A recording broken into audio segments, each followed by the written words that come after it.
Along here with this guy, Brendan Martin. Don't freak out. I know I'm a Gator, but I still love the SEC. We are live right now on X, Facebook, and YouTube for your Gold to Go. I don't know if I said that right. I'm still working on that, Frank. You got it. LSU fix right now. Lane Kiffin is 53% betting favorite to replace whomever we're replacing up at LSU. The governor, Brian Kelly, the governor. Brian Kelly. Long.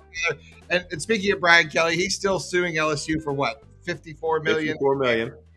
And Nussmeier is hurt going into this game.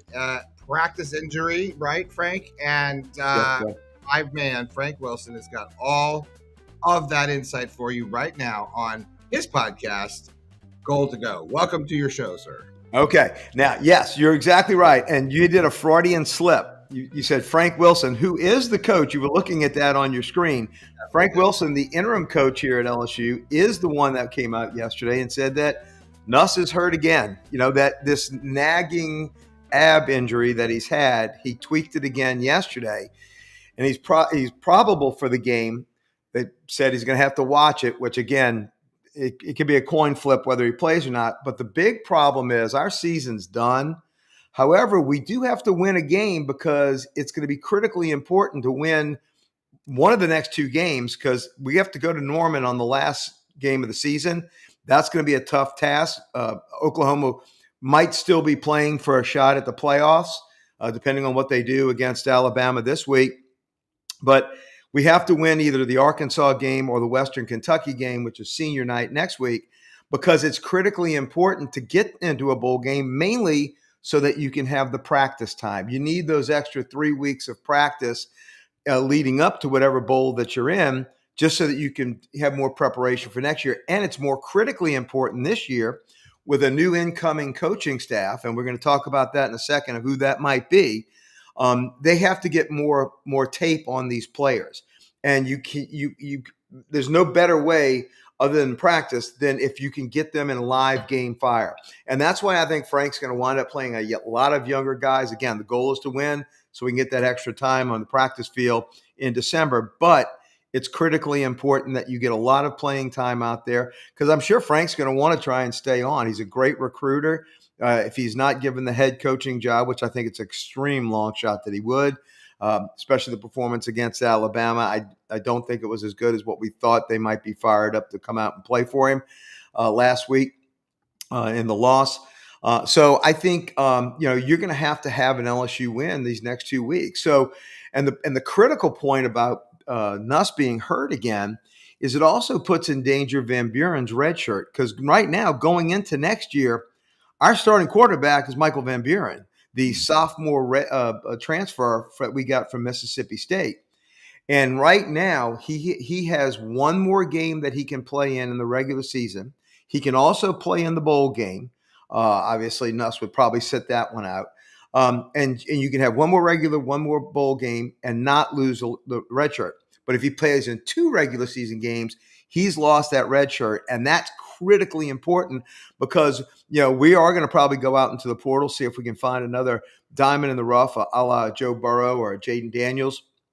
We've hit 2 massive home runs in the last 6 years, picking up portal quarterbacks, but you can't count on that. So it's critically important that Van Buren not burn that red shirt year, but Frank Wilson might not have any choice in that. If Nuss cannot play, and I know Van Buren's going to get playing time in this game, the critical one's going to come down to whether he has to play in Western Kentucky because we might need him to actually win that game to get that 6th bowl, qualifying win.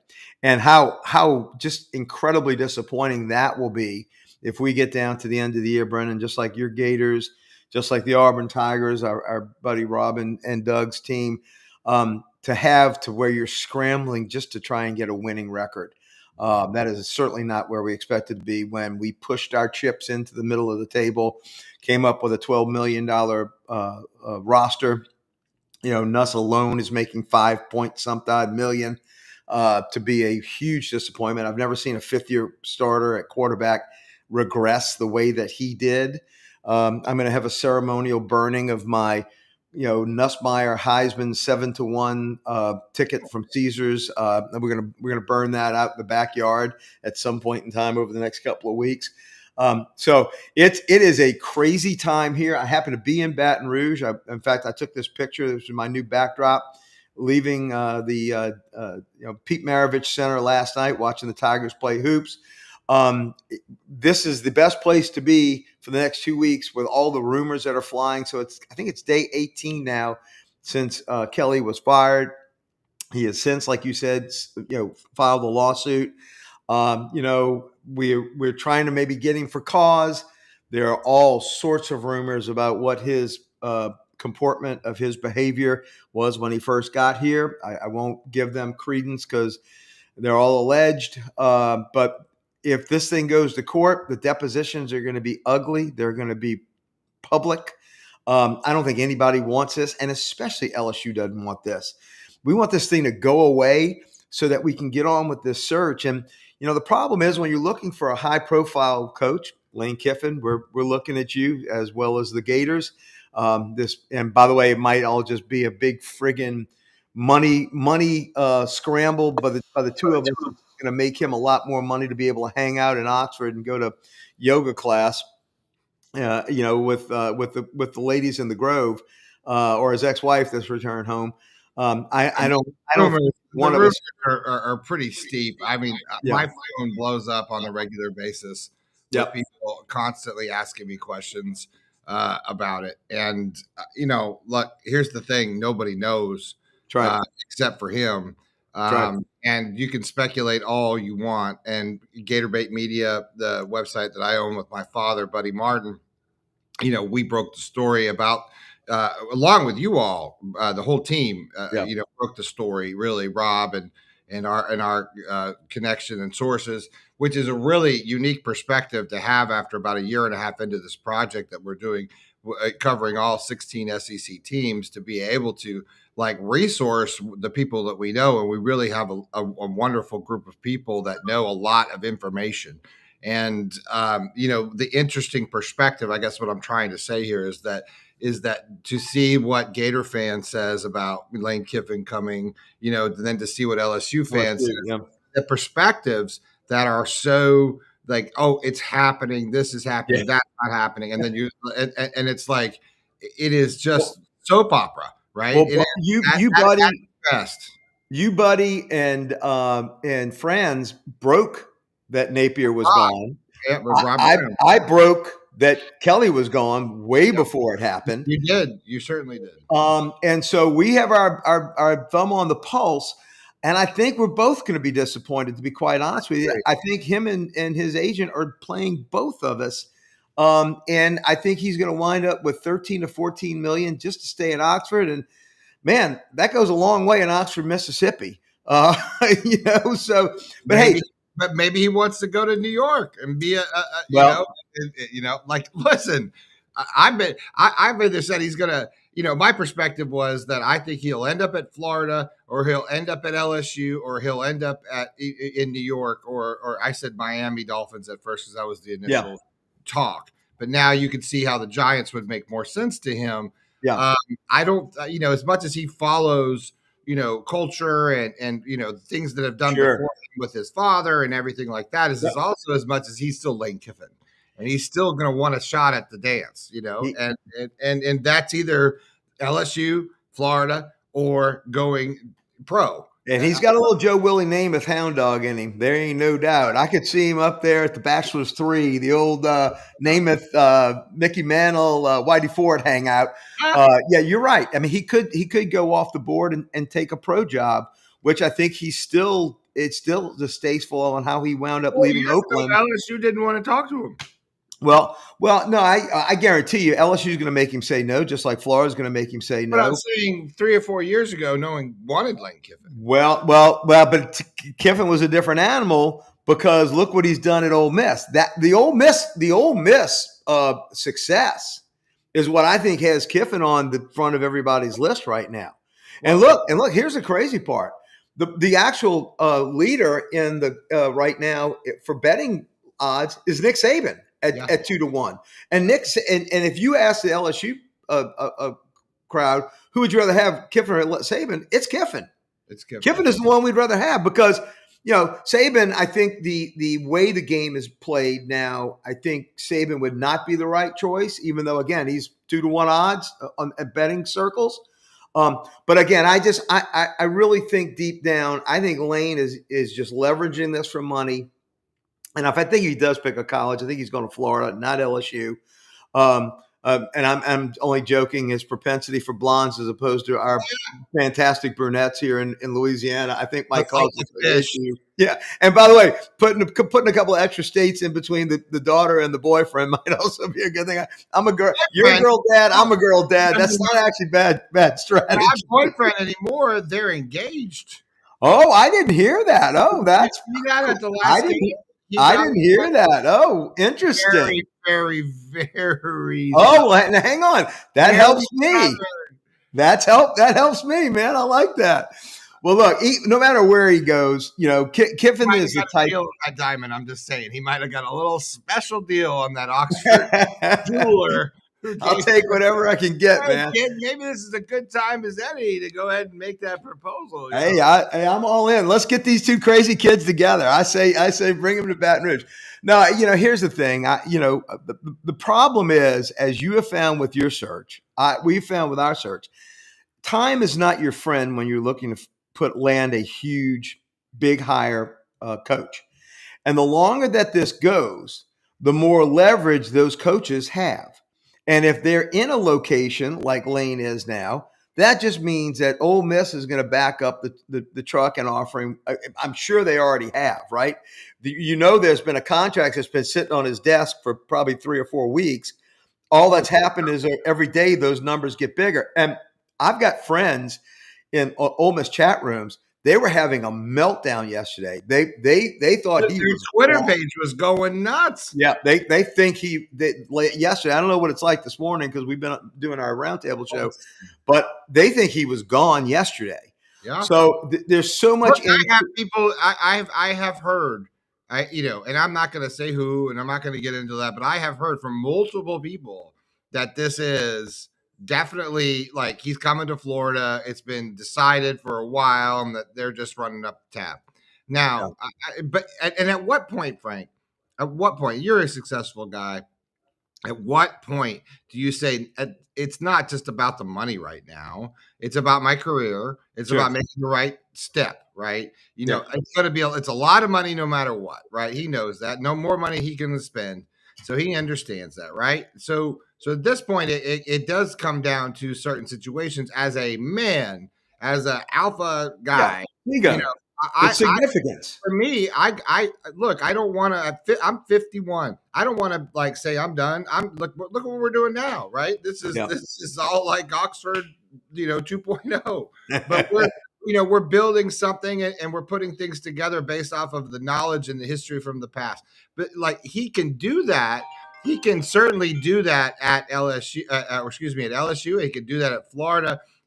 In a much bigger capacity because he's got just it's such a powerhouse to go to each place. He just wants control, which concerns me about the Florida part because I know he has a past with the AD of Florida, Scott Strickland, and that you know a little bit more about that than I do.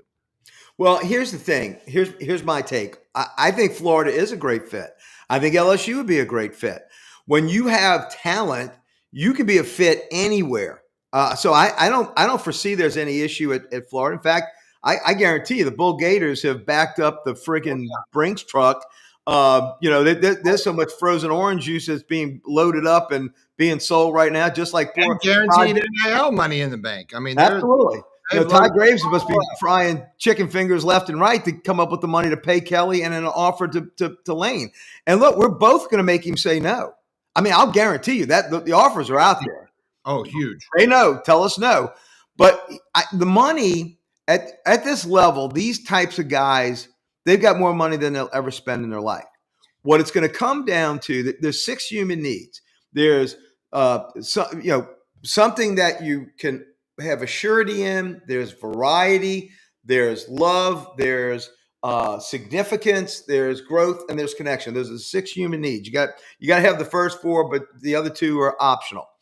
Yes. Their need is for the love of a community and a fan base, but they're also for significance. And that means, how high on the totem pole can I take a leak, and what is the best program for me? And though he has love in Oxford, and he is, enjoying himself there clearly, from his yoga classes to now his ex-wife has even moved back. But the significance level of a Florida or an LSU, I'm sorry, it trumps Ole Miss. It just does. We've got national championships on our wall. We're a bigger fan base. You don't have to beg LSU fans and Florida fans to go to games when they're winning. Right. When they're losing, it's a different story. But when they're winning, you don't have to do that. So I know that he would want to do that. But, when you're building something, to have to start all over, that's also going to come into play. Lane Kiffin has built a hell of a machine in Oxford. The one thing that might get him, though, out of that is the fertile recruiting bases of Florida and Louisiana. Yes. Y'all are bigger than us, but you have to compete with the other Miami and Florida State and UCF and USF even. Yep. We own this state. It's a smaller state. The problem is with that, though, is the checkbook does the recruiting now. So if Ole Miss can not only back up the Brinks truck to pay him, but then come in with the collective and to pay the players, that's a different story. But I don't know if they've got that money at Ole Miss. They might have the old money for Lane. I don't know if they got the money to pay Lane and put a $20 million payroll out. It's known fact that he's had to put the kibosh on all the renovations in Oxford. Yep. So they have the money reallocated to do transfer portal, which is where he's made his bread and butter. Look, There's no doubt. I had this conversation last night on a podcast, somebody else's podcast, and I said, look, coaching culture matters. What do I mean by that? I mean that Lane is a part of a heritage of coaches. His father, and it's SEC money. Yeah. So and this, there are certain things amongst players that we don't talk about, unwritten rules. We talk then the same sort of in the coaching heritage, when you get a call from, say, Urban Meyer or Steve Spurrier or whatever, and they pretty much that call goes like, hey, it's time. It's time now. Big leagues. This is your moment. You got to go now. Yeah. And these are the conversations that happen, and those are the conversations that matter. Okay? Yeah, I agree. I totally agree. A guy like Lane Kiffin, that conversation means everything. I've got clips of him talking emotionally how he was a Steve Spurrier guy growing up, how he wears a visor because of Spurrier. When you get calls, even from LSU, these schools, it's an opportunity for him to end around again and do what he failed at Tennessee. Yeah. And also do this one for his daddy. This is one that matters. And that's just for me in my SEC brain, Frank. And I don't mean to dominate your show. I just I agree with you. I think it's a totem pole move. If he goes somewhere, if it's not New York, it's going to be Florida or it's going to be LSU. And I think Florida actually makes more sense for him. Like you said, Monty right there in Tampa, Central Florida. His personality is very much more Florida than it is Louisiana. I could see that. I really could. Which then puts LSU in a very peculiar place, because if you're hearing the rumors that they've offered Nick Saban 4 years, $25 million to come back to right the greatest injustice in college football history, that he left us to go friggin' get our 6 national championships in Tuscaloosa. And if Nick doesn't come, now where do you go? And especially if Auburn sneaks through the back door and gets John Summerall from Tulane, which I thought would be our fallback, then you're looking at Clark Lee. And I said Clark Lee very early on is probably who we're going to wind up with before it's all said and done.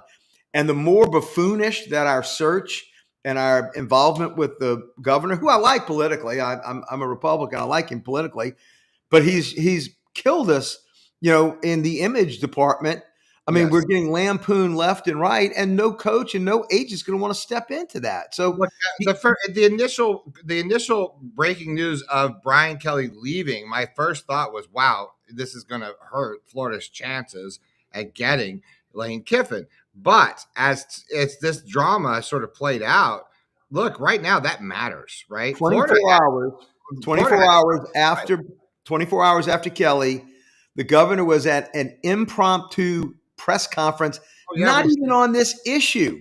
No. And somebody asked him a question, and he goes, "I'd let Donald Trump pick the next coach at LSU before I'd let Woodward." And look, I liked Woody. Woody brought us 4 national championships in other sports. Yes, I get it. The tail wags the dog, and that's football. Football is the beast of everything. That's why the stadium over me is the one that's on the picture today, and not the stadium that I would have taken the picture leaving the PMAC. We know this, but the problem is you had a governor who shot his mouth off. 24 hours later, our AD is gone. Now, I like Verge. I think he's going to do good. He's an LSU guy. I think he's paid his dues. But it just put this whole search in a comedic light that didn't have to be, and it pushed it back weeks. I mean, we might have had something already. I mean, but you're not going to have someone come in and say, "Oh, if you're going to not pay Kelly his $54 million, and you're not even going to let the AD, the sitting AD, make that determination." And now the comment is, hell, the AD couldn't even fire him because he didn't have the ability. Well, I don't see Kelly around here. He left after eating Superior Grill, the picture I sent you on that Monday. I mean, it's a comedy of errors, and no agent and no coach is going to want to step into that. And that's the problem. Well, we've caused ourselves our own.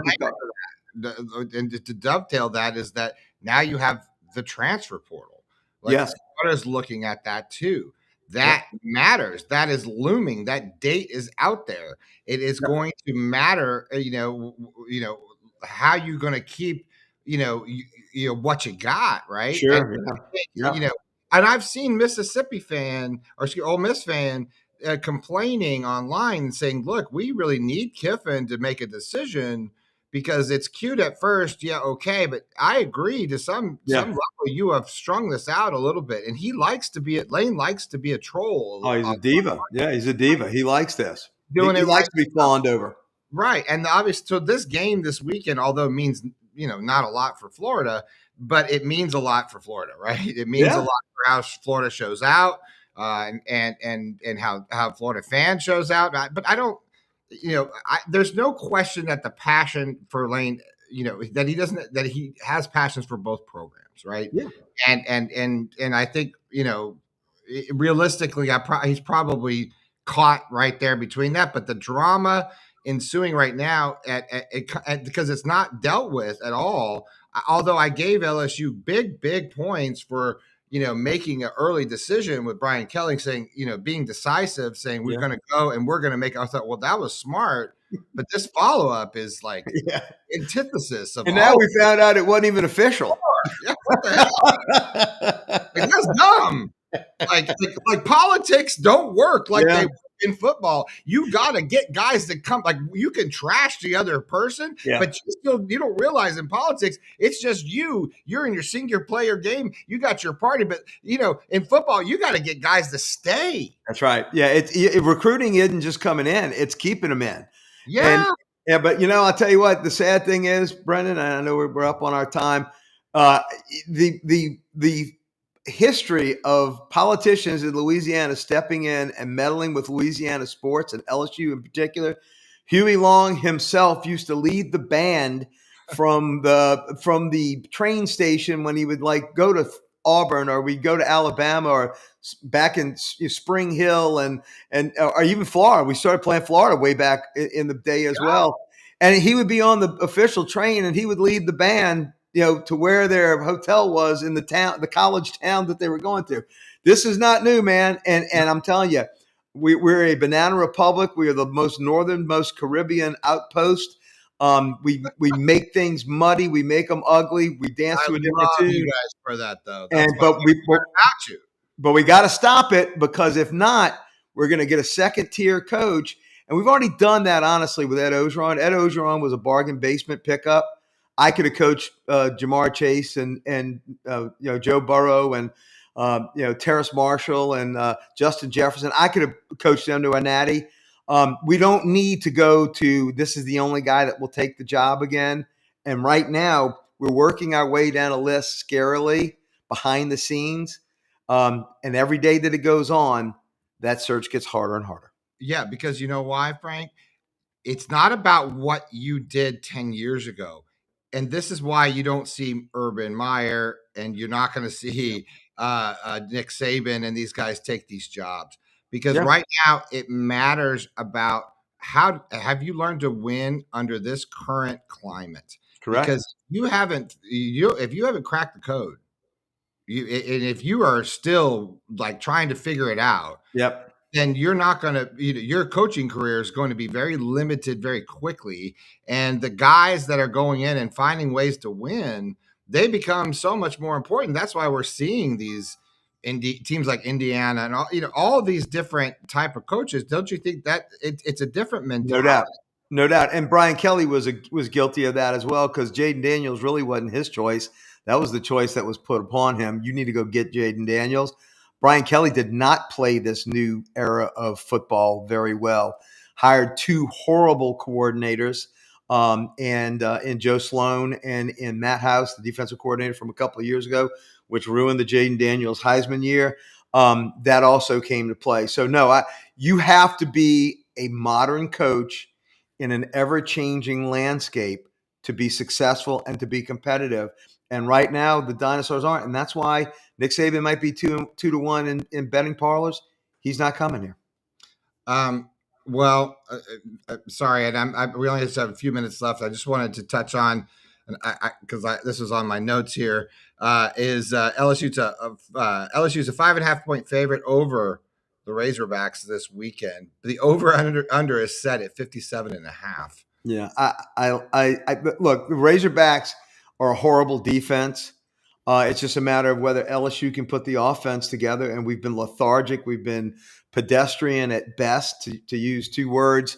It's going to take a team scoring in the 27-28 range to win the game, because I think Arkansas, they have a decent enough offense. But if we don't score in the 20s, I just don't see us winning another 17-10 game. So I think LSU is going to have some offense. I think we win it. I don't know if we cover. Right now, LSU football is.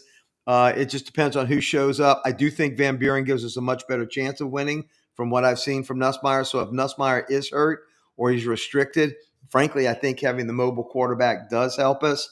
But you're gonna know whether this thing is going to be winnable if it gets up into the 20s. But it could be an under bet.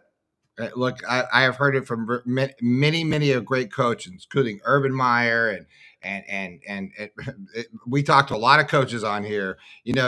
LSU can go out there and play a little spread option spread offense and go out there and they've got enough talent to go out there and beat anybody, even with second and third string. That's the thing about LSU. So if we can get off of calling the damn screen passes.